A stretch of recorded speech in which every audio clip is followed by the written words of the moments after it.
What's the funniest moment you've seen so far at your Be Funny event? Oh shoot. Okay. The guy that won the first show, his name's Derek McDonald, and when he spelled both words right, I believe this is what happened. I was drinking a little bit.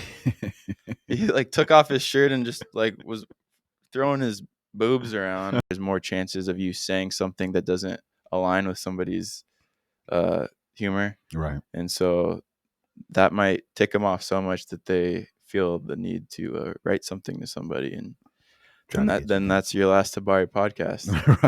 You're Right. not doing those anymore. Man, that's real, man.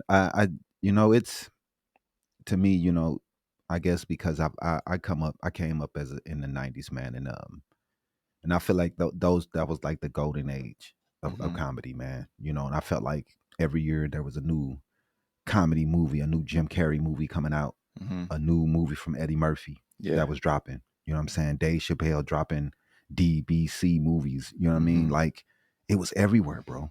We had so many uh, uh, um, movies starring those guys that I think now that we're trying to find some. And I understand what you're saying with the comedy shows. I think Netflix is doing a good job with that, bringing people back, and maybe that what was needed to make that connection again.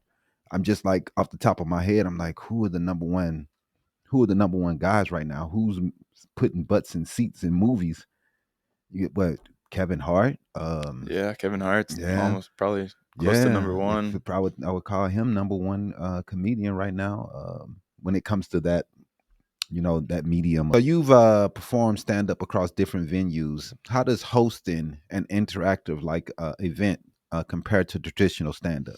That's a good question because a lot of comedians haven't hosted before. They just do their set. Hmm. Hosting is a little different because you have to be the professional one, Yes. and but also have that other side of you're still being trying to be a little funny. Right. You can't just be oh a brick wall Right. and tell people the rules Definitely. without being a little humorous. It is a Right. comedy show at the end of the You got day. to keep the energy up. So I made that mistake when I first started. I was like super robotic, super serious. This is the show, laying it all out. This is what Hmm. we're going to be talking about. Yeah. Let the comedians focus on the funny, but no, it's your job to line it all out, keep some order.